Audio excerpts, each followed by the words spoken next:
i el dissabte al matí vaig perdre a un dels meus més grans amics i companys, que era el José María Íñigo. Aleshores us podeu imaginar que estic en un estat una mica, encara en estat d'això, però faré el que pugui per respecte a tots vosaltres i sobretot a la Laura Restrepo, que ha tingut la gentilesa de voler conversar amb mi. Com deia la Pilar Reyes, esta novela nació a partir de un caso real, un caso terrible que yo no conocía y seguramente muchos de ustedes tampoco. El caso de Juliana Samboní, una niña de 7 años que fue raptada, violada, torturada y asesinada en Bogotá, pues por un arquitecto, por un señor que se llama Rafael Uribe Noguera, un arquitecto de 38 años, perteneciente a una familia acaudalada, a una familia conocida de la sociedad bogotana, o sea, un tipo que aparentemente lo tenía todo. Una noticia muy sorprendente. Laura, todos tus libros son fruto de un proceso largo, tú dices que se van cocinando lentamente siempre, un proceso que lleva años, excepto este, que cuentas que fue como una especie de rayo, como una especie de impulso. ¿Por qué? Bueno, lo primero agradecerte a ti, Pepa, un privilegio esta conversación contigo y pese a tu duelo, que lo lamento mucho, muchas gracias por estar acá. Y a Casa de América, mi casa, esta biblioteca maravillosa, a mis editores. Pilar está aquí y tengo que contarles que si alguna novela fue comentada con mi editora fue esta, porque Pilar era difícil como encontrar la manera de contar un hecho tan reciente y de contarlo a través de la ficción. Entonces la consulta permanente con Pilar me ayudó mucho y le dio mucho piso a lo que yo iba narrando. Como dices, Pepa, sí, yo soy lenta y de pronto esto salió como de sopetón, pero es que estábamos muy estremecidos en Colombia con este crimen que les ha contado Pepa, como está en este momento Cataluña, como está toda España, con casos como los de la Manada y el destapar feminicidios y abusos sexuales contra mujeres y niños. En Colombia, desafortunadamente, un país que ha tenido tantos años de guerra que de alguna manera el crimen no nos es del todo ajeno, hay una cierta contubernio, digamos, con la muerte o con la criminalidad.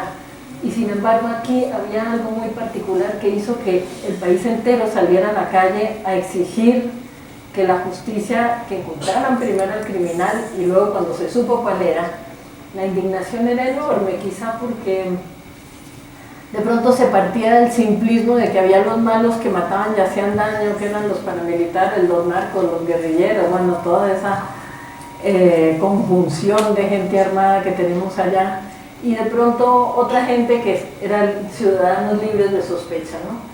Y de pronto el más guapo, el más carismático, el de mejor familia, el que había recibido la educación más privilegiada, cometía el más sádico y el más inhumano de los crímenes, porque era la absoluta potencia, invulnerabilidad del victimario contra la víctima absoluta, en el sentido de que era la más indefensa y la más inofensiva de las víctimas, una chiquita indígena, paupérrima, desplazada por la violencia, de 7 añitos, y salió la ciudad entera, el país, de hecho, a la calle. Y fue como la conmoción. Yo estaba en medio de otra novela que ya la tenía avanzada, pero fue no solamente o no tanto la urgencia por saber los hechos, que se sabían porque la prensa hizo un cubrimiento inmediato y exhaustivo, sino la pregunta: ¿quiénes somos? ¿Quiénes somos nosotros? ¿De qué está hecha una sociedad donde suceden estas cosas? Tú resumes esto muy bien en un momento de la novela. Dices: él es hombre, ella mujer, el adulto, ella una niña, el blanco, ella de piel oscura, él es rico, ella paupérrima, como acabas de decir, él es el más fuerte, ella la más débil, él amo y señor, ella criatura del extrarradio. O sea, por lo que me estás contando, tú necesitaste escribir este libro para intentar entender cómo se puede llegar a tal extremo de degradación moral. Claro, fíjate, Yo creo que Bataille lo explicaba bien cuando hablaba de ciertos, bueno, hablando por ejemplo del Marqués de Sade, él decía, sí, cuál es la importancia del Marqués de Sade y los extremos de crueldad o de sadismo, según su propio nombre que él refleja. Dice, son radiografías que nos permiten conocer ese lado del ser humano. Yo creo que un hecho como este crimen o como lo que está sucediendo acá con el abuso que significa lo de la manada, nos pone de presente hasta dónde puede llegar la sociedad y cuál es el grado de tolerancia que tiene frente a esas cosas. Entonces, eso fue como lo que me sucedió, con la convicción, Pepa, de que detrás de todo sociópata hay una sociedad que de alguna manera lo ampara, y detrás de cada psicópata hay una psique colectiva que le sirve de caldo de cultivo. Entonces, yo partí de un epígrafe que tomé de Michel Tournier sobre la palabra monstruo, porque en toda la prensa aparecía el asesino como un monstruo, ¿no? El monstruo que comete. La palabra monstruo, y él dice, la palabra nos sorprende desde la propia etimología, porque monstruo viene de mostrar, es decir, el monstruo es lo que se muestra. Y si el monstruo era para meternos en la ficción, que en la ficción de la novela el criminal se llama el muñeco, ¿no? Nada que ver con sí, el de la realidad. Si el monstruo, lo que se muestra es el muñeco este, que es el asesino, yo quiero hacer una novela sobre lo que no se muestra, lo que está por debajo. Digamos que el monstruo sería como la punta del iceberg y yo quise ver lo que había debajo. Pero fíjate que el director de medicina legal, que aparece también en la novela, en medio de la ficción aparece un señor real, el que llevó este caso, hizo unas declaraciones muy inteligentes y muy impactantes, ¿no? Que incitan a la reflexión. Dijo que le molestaba mucho que al asesino le llamaran monstruo, porque dice, es que lo atroz de todo esto es que no es un monstruo, es que es un ser humano. O sea, es un ser humano el que ha sido capaz de cometer semejante atrocidad. Así es, fíjate que en medio de la construcción ficticia que tengo yo ahí, que son 5 amigos que se denominan desde el colegio los Tutti Frutti y que tienen esa especie de secta o de fraternidad, de mutuo apoyo desde pequeños y que lo llevan de una forma bastante infantil, como agrupación de varones hasta que están mayores. Todo es ficción. Uno por tutti y tutti por frutti o algo así. Tienen como un lema absolutamente infantil. Exacto. Que manejan con mucha soltura para decir que se van a apoyar, que se van a ayudar y que están todos en el mismo saco, ¿no? Claro, que es importante, ¿no? Ese juramento infantil, tutti per frutti, frutti per tutti, eso, sí, como parodiando a los 3 mosqueteros. Sin embargo, eso implica exactamente lo que tú dices, una solidaridad de clan, que a fin de cuentas es solidaridad de clase, que es, pase lo que pase y haga lo que haga cualquiera de nosotros, vamos a estar los unos detrás de los otros, ¿no? Vamos a cerrar filas. Y sin embargo, claro, hay uno que comete este crimen que es más allá de cualquier cosa que hubieran podido... Supera todos los límites. Supera. Y a lo largo de toda la novela está la contradicción de cada uno de ellos entre mantenerse fieles a su juramento o delatar al culpable. Yo quise que cada uno resolviera o intentara enfrentarse a ese dilema de manera diferente, ¿no? Laura, yo te decía, este caso yo no lo conocía y seguramente mucha gente en España pues tampoco, porque la verdad es que la actualidad de otros países a veces nos pasa inadvertida. Este libro lo va a leer gente como yo, o ya lo ha leído gente como yo, que no sabe lo que pasó, y lo ha leído gente que sí sabe lo que pasó. ¿Tú crees que la percepción va a ser distinta? Yo creo que Pilar un poco se refería a eso. Desde luego que en Colombia yo estaba escribiendo un libro que no podía ser una novela negra ni podía tener ningún tipo de esquema que se basara en el suspenso sobre quién había asesinado, porque todo el mundo sabía quién, todo el mundo sabía todos los detalles y de alguna manera eso me obligaba a enfocarlo de otra manera, ¿cierto? No quién lo hizo, sino cómo es la persona que lo hizo. Ahora, el tema del feminicidio, que es absolutamente viejo como la leche, tiene en estos momentos afortunadamente una visibilidad en el mundo. Se está hablando sin tantos eufemismos y tantos velos. Más que nunca. Más que nunca, afortunadamente. Así que yo creo que eso hace también de esta ciudad y de este país un campo propicio para hacer una lectura como si fuera acá. Yo creo que el caso de la niña se puede suplantar por algunos de los casos recientes que se han dado acá, o en cualquier parte del mundo. Mira la novela negra escandinava, que de alguna manera tiene su boom porque empiezan a destapar la tremenda crueldad contra las mujeres que hay en esos países del norte. Entonces o la secta de los Tutti Frutti, de alguna manera es un grupo de presión parecido a lo que puede ser la manada, si bien ellos son un grupo de presión en otros términos. En algún momento de la novela hablas de eso, de la manada, o sea, curiosamente utilizas esa expresión. Sin tener ni idea de la manada acá, porque lo escribí antes, pero hay eso, ¿no? El grupo de, bueno, la extrema debilidad, Pepa, de quienes se tienen que asociar entre sí en un grupito para poder agredir a alguien infinitamente más débil. Es decir, de lo que te habla es, se sienten dioses en la medida en que machacan conjuntamente a alguien tan débil. Y yo tenía esa percepción, aunque los Tutti Frutti son inventados, de todas maneras, de ese funcionamiento machista de esos grupos de poder, aunque la víctima no sea siempre una mujer, pero de todas maneras son mecanismos de exclusión y de machacar al de abajo que están presentes y que tienen ese tinte, digamos, de lo peor de la sociedad patriarcal, ¿no? He leído en algún lugar, tú me vas a confirmar si es verdad, que algún editor anglosajón pues, ha aceptado publicar la novela a cambio de aumentar la edad de la niña. ¿Es verdad? Sí, era como parte del debate. Que les molestaba que fuera una niña tan pequeña, como si quisieras borrar la realidad. Es que hay temas tan incómodos de los que no se puede hablar ni en una novela. Es que fíjate que del feminicidio se hablaba muy poco, y si se hablaba cargando las tintas de alguna manera la culpabilidad de la víctima. En las novelas negras, en buena medida, se trata de crímenes y tortura de una prostituta. Fíjense lo que eso implica. Es decir, como es prostituta, entonces se prestaba o se vestía de tal manera. De todas maneras, el feminicidio recubierto de eufemismos y minimizando. Recién ahora se habla abiertamente de toda la crueldad que implica, a pesar de que se los condene tratando de minimizar como está sucediendo acá.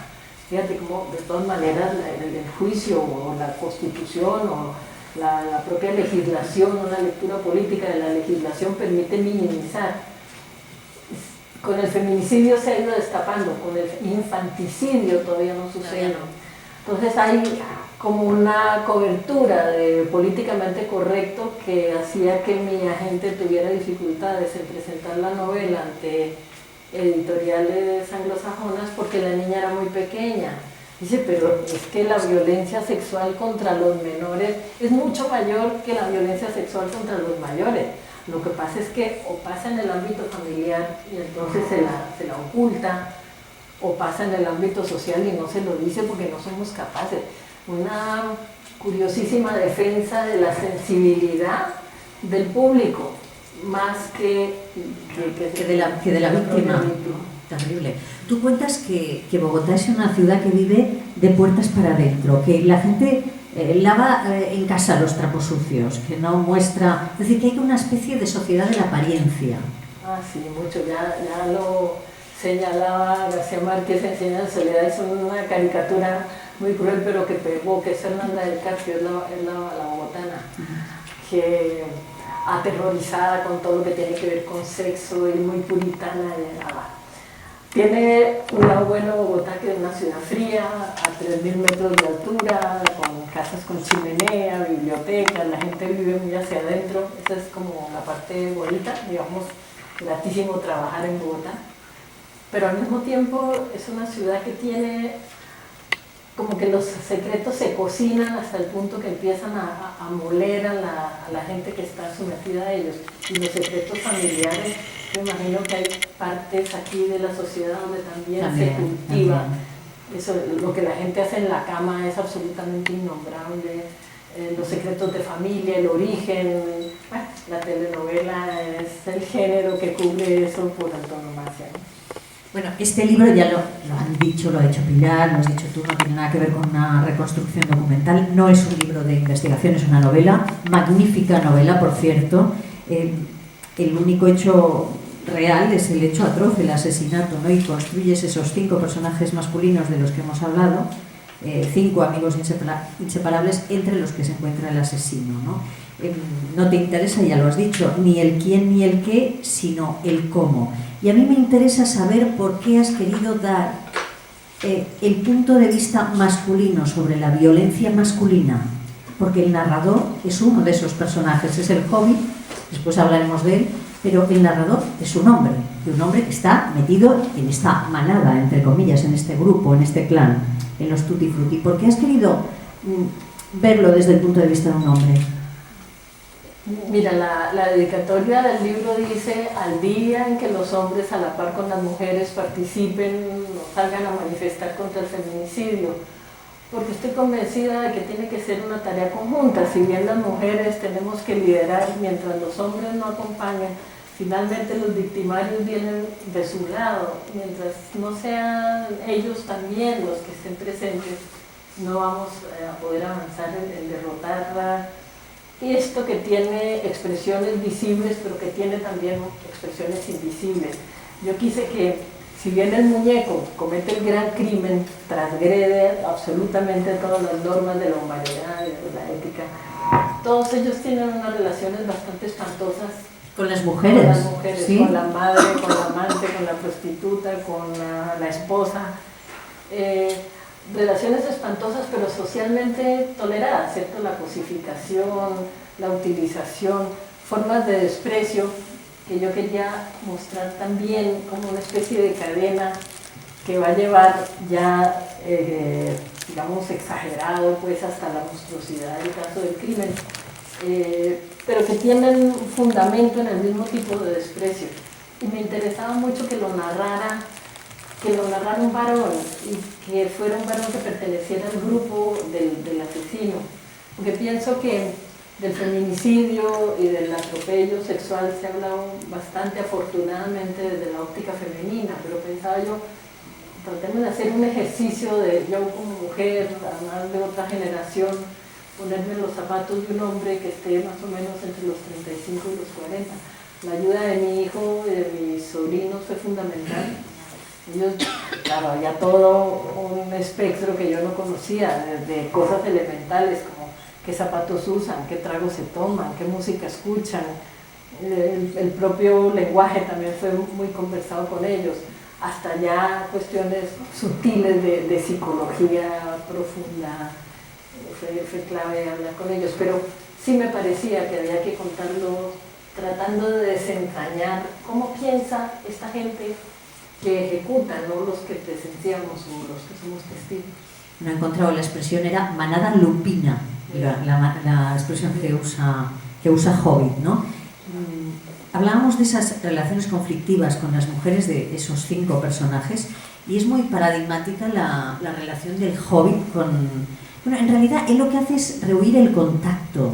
Hay un momento en el que dice: a mí que no me vengan con besuqueos, ni a decirme secretos, los secretos son lo peor, me retuerzo, no resisto el ps, ps, ps de un aliento en mi oído, el vientecito caliente que sale de las personas a mí me frunce, ni hablar de ronquidos o ruiditos con la boca, tengo que contenerme para no matar. Da un poco de miedo, pero él es un tipo tan solitario, es el único que lee en el grupo, es un tipo que lee, por lo tanto es el único que tiene una mirada un poco crítica respecto al propio grupo, pero al mismo tiempo es un tipo solitario que no deja entrar en casa ni a la señora de la limpieza. Tú lo defines como un caracol, o él se define, bueno, tú lo defines, él mismo dice que es un caracol metido en su concha, ¿no? El antihéroe por antonomasia. Tú querías que lo contara este tipo. Yo necesitaba alguien que perteneciera al grupo de los Tutti Frutti, pero que al mismo tiempo, primero el nivel social de él no es el mismo, ¿cierto?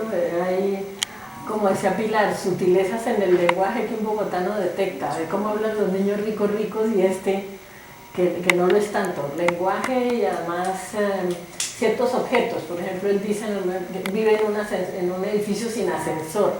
Son pequeñas cosas que muestran ya la diferencia de él con sus amigos más ricos. Yo necesitaba a alguien que perteneciera y que al mismo tiempo pudiera tener una visión crítica que me ayudara a mí a no tener que tomar juicios de valor o a no evitar adjetivar que yo no quería aparecer como autor, sino que fuera el propio Hobbit, el que fuera desentrañando o que combinara, ¿no? De alguna manera él es partícipe de lo que pasa y el grupo o si lo delata. Entonces que fuera, que participara, que perteneciera y al mismo tiempo que tuviera una visión crítica, por lo que dices tú, por solitario, por lector, se la pasa con jueguitos en los videojuegos, es traductor, o sea que lee. En un momento dices que estos 5 tipos son tipos que no crecen, que no quieren crecer, es un mal de nuestros días, este de la adolescencia casi eterna, ¿no? Dices, apenas niños grandes, eso dice el Hobbit, ¿no? Tanto hoy como ayer, adultos infantilizados, yo mismo el primero, porque desde luego no me salvo. La inmadurez nos une y nos vincula a una marca transnacional. Somos la generación que se niega a crecer. Y deberíamos preocuparnos por eso. Yo creo que sí. Yo creo que sí, es esta generación además que se da, yo creo, a nivel de planeta hoy en día, que es esta generación del narcisismo, ¿no? Donde el ego se inflama de tal manera que no puede verse sino a sí mismo y satisfacer la satisfacción inmediata de los deseos, de los caprichos y un engrandecimiento tal, casi que la propia persona, el ego se coloca en un altar y los demás desaparecen. Un gesto de desconocimiento tan brutal de la niña, o aquí en el caso de la manada, de la mujer agredida, es tan insignificante que es invisible, porque el ego es tan grande que no se la ve, los demás no existen. Y en la novela no existe la madre, no existe la esposa, no, son unos personajitos menores que de ninguna manera están en la escena como están ellos mismos, ¿no? Y es una generación muy ligada al consumo, desde luego, que es el sistema de satisfacer inmediatamente los deseos. Yo quiero, yo compro, yo quiero, yo poseo, yo quiero un coche, yo lo tengo, yo quiero esa mujer que no me pone bolas, yo la violo. Y me interesaba lo que señalas tú, el gesto de infantilismo que hay ahí. Mira que yo empecé escribiendo con la hipótesis así muy socorrida, estos son hijos de papi. Yo no sé si aquí se utiliza Sí, hijos de papá, sí. El hijo de papi es el que brilla, se destaca, conquista, porque el padre por detrás le ha puesto el dinero, el prestigio, la clase social. Y sin embargo, en determinado momento pensé, no, estos ya no son hijos de papi, estos son hijos de mami. Porque de todas maneras son madres que ya son ejecutivas, dueñas de empresas, que proveen el dinero con el que se mantiene la casa, tienen un gran ascendiente, tienen poder y al mismo tiempo utilizan su propia fuerza para tapar hasta tal punto las debilidades de los hijos, de minimizar los errores de los hijos, de tapar sus flaquezas que los convierten en monstruos, ¿no? Entonces hay como una infantilización, porque lo que yo veía en estos narcisos, que todo lo que quieren lo tienen, la misma actitud del niño que chilla si no se le da, si quiere comer tiene que comer, si tiene que dormir, eso llevado hasta la edad adulta muy en los mismos términos en que se da en la infancia. El mismo hecho de tener que andar en grupo, no poder sacar la cara solo, sino tener que ampararse en los demás para poder hacer las tropelías, es enormemente infantil. A pesar de este tema tan escabroso que trata la novela, también hay alguna pincelada de humor, hay que decirlo, para que no se asusten ustedes, hay alguna pincelada de humor. A mí me hizo sonreír, por ejemplo, un homenaje a la onomástica patria con nombres como Wilson Jesus. Me encantó. En Colombia realmente hay nombres muy llamativos. Ah, sí, no, y el inglés ha penetrado enormemente y la gente ya no quiere llamarse sino siguiendo Hollywood y tal, ya la gente no quiere llamarse como los santos, Pepa. Ya lo he visto ya. Lo de Wilson Jesus me ha encantado. Con Y, Jesus, tal cual. Y lo del humor, claro, yo no quería ser tampoco de ninguna manera, yo no quería hacer caricaturas de estos muchachos, no podían ser simplemente malos, feos, mal hablados, ridículos, grotescos y crueles. Yo quería pintar a estos muchachos como muchas veces son, seductores, con un gran carisma. Ahí hay una escena que no sé si te llamó la atención. El muñeco es jefe de la banda de guerra en su colegio masculino, ¿cierto? De élite, colegio privado. Y en determinado momento empieza a tirar la batuta hacia lo alto, está hablando el rector y algún exalumno, él empieza a tirar la batuta y el colegio entero empieza a estar pendiente de él y todo el mundo se olvida del rector. Y este se da cuenta del ascendiente que tiene sobre los demás y la batuta la va tirando cada vez más alta, sí. Y está el colegio en vilo viendo a ver en qué momento se le va a caer. O sea, son muchachos que saben que tienen ese carisma que les permite controlar, no es cualquier tonto. Y una de las herramientas es el humor. En Bogotá se caracteriza mucho por eso, ¿no? Hay un permanente sentido del humor, muy grato en el sentido que te diviertes mucho porque somos capaces de hacer chistes feroces de las situaciones más horribles, hacemos un chiste. También es una forma de conjurar el miedo, no te digo que no es buena en una sociedad tan violenta, pero al mismo tiempo minimiza lo que está sucediendo. El humor siempre desinfla y le quita importancia, relativiza, sin anticiparle la trama, pero sí haciendo alusión a la carátula. En determinado momento uno de ellos le confiesa al hobbit lo inconfesable, que es que ha escondido el cadáver en el agua. Que lo ha enterrado, le dice, lo he enterrado en el agua. Viene temblando y le dice al hobbit, le confiesa, enterré el cadáver de la niña en el agua. Y el hobbit sale con el típico chiste bogotano, le dice, no papá, habrás enterrado en tierra o enaguado en agua, pero no se entierra en agua. Es el típico retóicano con el que el bogotano minimiza y sale adelante a la situación sin ponerle atención, ¿no? Laura decía que estos personajes no son malos muy malos, es decir, son personajes poliédricos con los que incluso en algún momento puedes identificarte en alguna cosa. El Hobbit habla del muñeco, del asesino, y habla de su doble cara, ¿no? Por un lado dice Ken, con todos los encantos, y por otro Chucky, el tenebroso. Todos tenemos distintos, él dice, todos tenemos instintos asesinos, los llevamos bien guardados en el bolsillo, eso dice Hobbit. ¿Tú crees que todos tenemos un monstruo dentro, una parte tenebrosa? Pues mira que en algún momento de la novela el Hobbit cita a esa gran fotógrafa que fue Diane Arbus, que buscaba gente con deformidades físicas para hacer su gran recuento fotográfico, buscando como lo más humano, precisamente en el defecto. Y ella dijo una frase que la puse en boca del Hobbit porque me parecía muy significativa. Dice, ¿quieres conocer al monstruo? Desnúdate y mírate al espejo. Me parecía, Pepa, que lo interesante aquí no era tanto, miren, señalemos, ese es el asesino, así es, sino ¿qué hay de él en nosotros? ¿Qué hay en la sociedad en la cual vivimos y de la cual somos cómplices para que este tipo de cosas puedan suceder, ¿no? Citabas a Tournier, que está tan presente en el libro.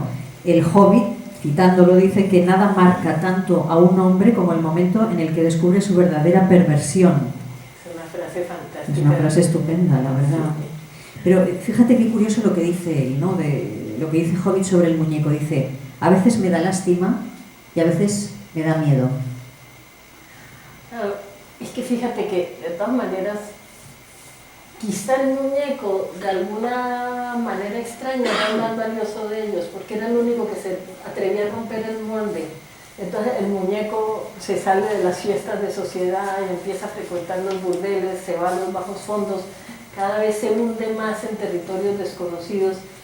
Y quizá en el muñeco había una búsqueda de otra cosa, ¿no? De romper el esquema social. Lo que pasa es que, claro, dentro de un medio en donde esa búsqueda solo podía llevar a ese acto absolutamente fuera de toda proporción a la que lo llevó. Y el Hobbit lo percibe, ¿no? El Hobbit se da dando cuenta, la obsesión del Hobbit es cómo no impedimos esto a tiempo, porque el Hobbit, esta Malicia, que es como el único personaje femenino que flota por ahí, que Malicia siempre está advirtiendo, aquí se está cocinando algo, algo va a suceder, algo va a suceder. Y la obsesión del Hobbit es en qué momento nos dimos cuenta de que algo así iba a suceder y cómo fue que no lo impedíamos, ¿no? Eso dice.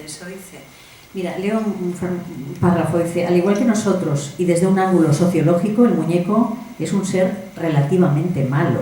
relativamente, pero cabe preguntarse si tras la maldad relativa no se esconde una absoluta. Bajo la maldad tolerada gravita una maldad intolerable esperando a que llegue el momento, a que le llegue el momento. Bueno, yo creo que a ti te interesa, ya lo has hecho en otras novelas, ¿no? Reflexionar sobre el asunto de la maldad. Sobre todo en los dos últimos libros, el penúltimo que se llamó Pecado y este de los divinos. De pronto por la convicción, Pepa, o por la sensación de que quizá el ángulo político o el ángulo psicológico no bastaban para entender lo que nos está pasando como civilización, y que quizá el ángulo de la ética permitía ir más allá para cuestionar. No basta con decir es la culpa de tal partido, o es la culpa de la derecha, o es la culpa del terrorismo, sino indagar en términos de ética, en ese sentido volver a traer esos términos tan pasados de moda que son el bien y el mal, ¿no? Y ahí el Hobbit hace alusión a hasta qué punto ese maltrato sistemático de la mujer, que lo toleramos y lo toleramos las mismas mujeres, no implica una especie de escalonamiento hacia la maldad intolerable ya de la violación y del crimen. Bueno, ya ven ustedes que esto da para la reflexión muchísimo. Me gustaría que si hay alguna pregunta, pues la plantearan ustedes también, porque ahí en la segunda fila tenemos una pregunta. No sé si tenemos otro micro, si no, le paso este. Yo tengo una pregunta muy simple, es una curiosidad, ¿no? Es una pregunta. ¿Por qué usted alguna vez dudó en poner el título de esa novela entre los divinos o el muñeco? Porque de todas maneras los divinos como que alejan un poco también y pone un manto allí como una pista para alejarse un poco de ese centro y que se encuentre ese centro con la lectura, ¿no? Pero es una curiosidad. ¿Lo pensó alguna vez?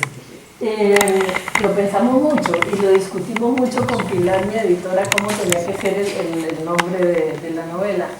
Pero fíjate que fue muy a propósito, porque yo no quería centrarlo en la figura individual, sino más bien en ese grupo de presión, por las razones que sea, ¿cierto? Por dinero, sociales, por las armas, por lo que sea, ese grupo de presión que está por encima de los demás mortales.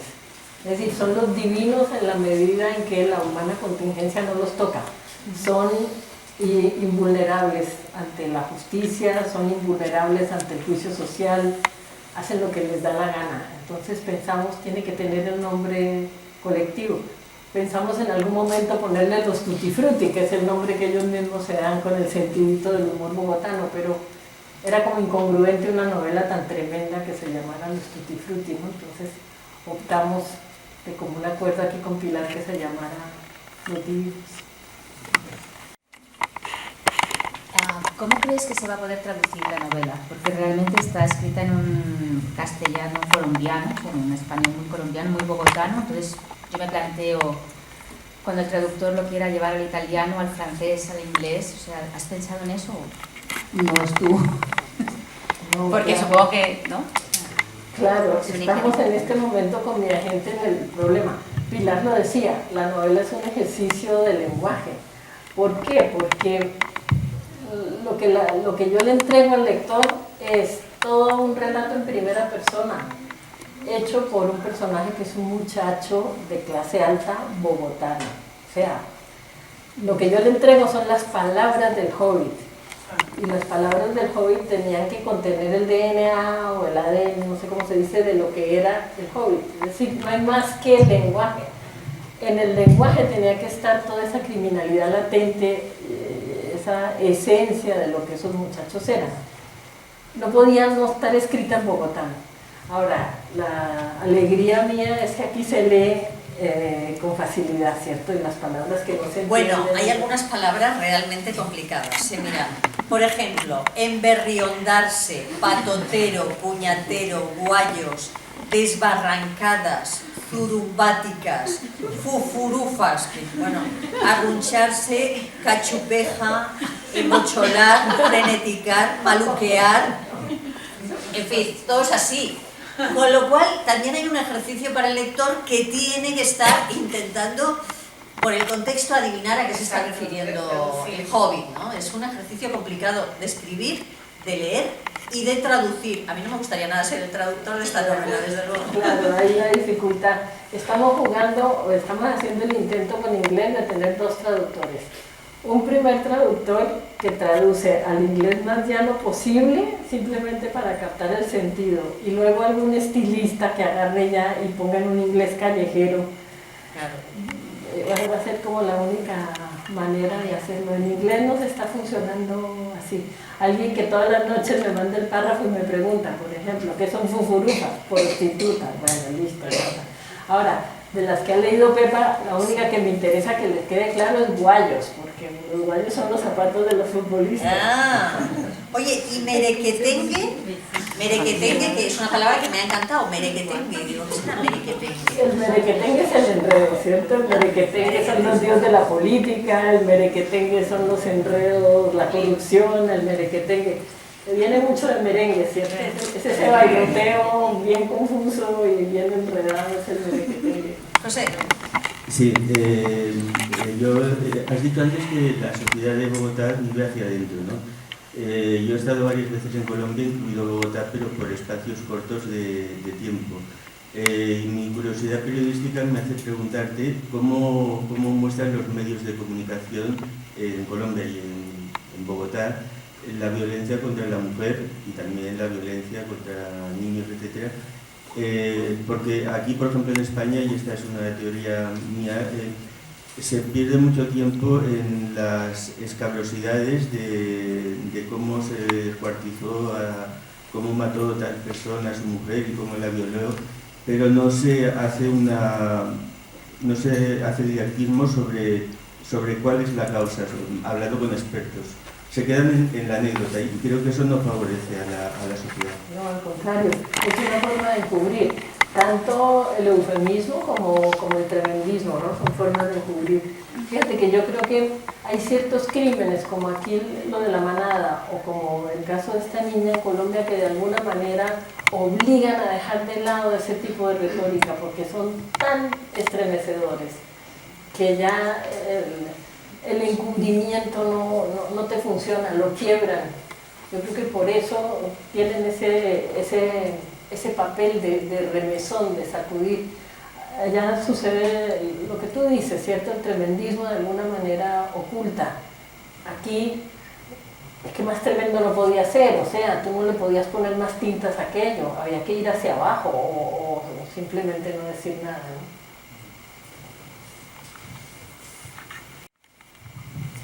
Yo quería que hablaras un poco sobre el personaje femenino que, digamos, que está presente en toda la novela e interviene, su voz se oye relativamente poco, pero está muy presente. Y sobre todo que parece que es la única que se entera de lo que se ve venir, que ya hay algo que Totalmente, se es ve como una venir. niña, ¿no? Está contando, viene algo, que es malicia. No sé si puedes hablar un poquito de ese personaje. Esta es la novia de uno de ellos, de uno que se llama el Duque. Ella se llama Alicia y el hobbit le dice Malicia. Y le dice Malicia porque ella siempre adivina o presiente y está anunciando, ¿no? Es como una ave de mal agüero. Ella sabe que algo se está cocinando, ella sabe que el ambiente está podrido y que eso va a estallar de alguna manera. Al escribir la novela yo era muy consciente de que en un principio el público de mi país ya iba a estar escribiendo a gente que sabía perfectamente lo que había sucedido. Y yo quería que hubiera un personaje que de alguna manera acompañara a ese lector que ya sabía. Es decir, Malicia ya sabe lo que va a pasar, como el lector que ya sabe lo que va a pasar. Y aún por fuera de Colombia yo creo que está claro porque desde la tapa así se lo pusimos. Lo que sucedió es esto, el crimen lo cometió fulano, o sea, no hay sorpresa, no hay sorpresa ni hay expectativa en el sentido de descubrir quién. Y Malicia de alguna manera encarna.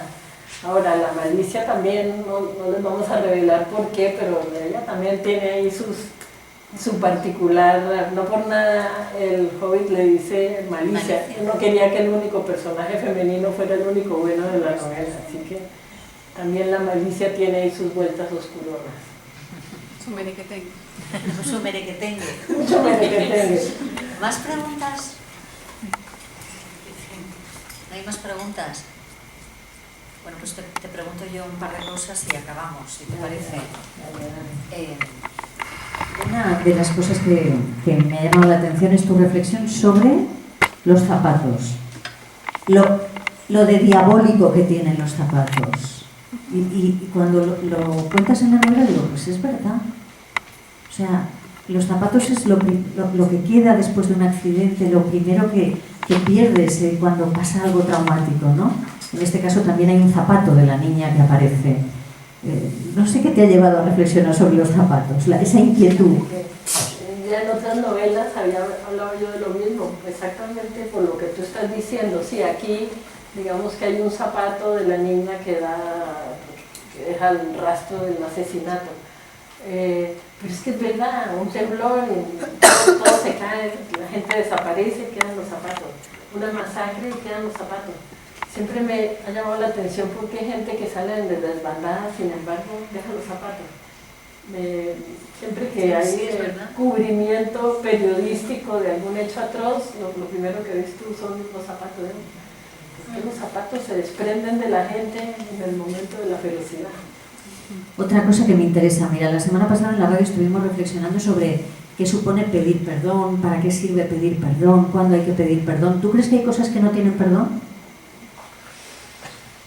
Mira, yo vengo de un país con décadas de guerra, de violencia tremenda de lado y lado, de violencia de las fuerzas oficiales, de violencia de la guerrilla, del narcotráfico, y ha sido interesante desde la década de los 80 en adelante un ejercicio de negociación que ha sido un ejercicio de perdón. Dificilísimo, porque cuando te han secuestrado a tus seres queridos, cuando te los han masacrado, cuando han masacrado a todo un pueblo de la forma brutal como sucede allá, perdonar es casi que impensable. Y sin embargo, en estos años de negociación, pese a todas las dificultades y las inconsistencias que desde luego se dan, el hecho de que la gente hubiera podido perdonar fue clave para una cierta reconstrucción del país en cuanto a nación. Sin el perdón hubiera sido imposible. Y yo creo que el ejemplo en mi país lo daban las víctimas más afectadas. Ver cómo en los pueblos donde ha habido 400 personas masacradas, entre las que se refugiaban en una iglesia y llegaban y las mataban con motosierra, como es la moda brutal allá del narcotráfico, ¿no? Y lo primero que te dicen es, nosotros perdonamos, y el perdón tiene una doble función, fíjate, fundamental. Por un lado, como hecho moral, ¿cierto? Un hecho moral integral, de yo perdono, no guardo el rencor. En ese sentido, como la antítesis de la cultura gringa que ha hecho todo un homenaje y un altar a la venganza. Un director de cine que a mí me fascina, como es Tarantino, la venganza es el meollo de todo lo que hace, la felicidad que produce poderse vengar. Entonces aquí es renunciar a la venganza y perdonar como hecho moral, pero también como hecho pragmático fundamental. Yo perdono y estoy mandando el mensaje, no me voy a vengar, no tienes que venir a matarme porque yo no me voy a... Es decir, cuando la guerra se extiende, si aquel grupo de la guerrilla me hace a mí un daño y yo perdono, pues no vienen por mí, pero si yo digo me voy a vengar, pues tú eres la siguiente víctima. Entonces el perdón tiene ese sentido moral y tiene ese sentido práctico de frenemos la cadena de venganza, ¿no? Así que yo creo que el perdón es un acto imprescindible aún en los casos del imperdonable. Bueno, pues vamos a acabar no con el perdón, pero con el olvido. Una frase de la novela: hay cosas que nadie debe olvidar y hay cosas que alguien tiene que saber. La literatura debería ser una llamada de atención contra el olvido. Yo creo que sí, modestísimamente, Pepa, y en la medida en que el olvido, que es algo devorador, en la medida en que puede rasguñarle con las uñas, unas pequeñas migajas,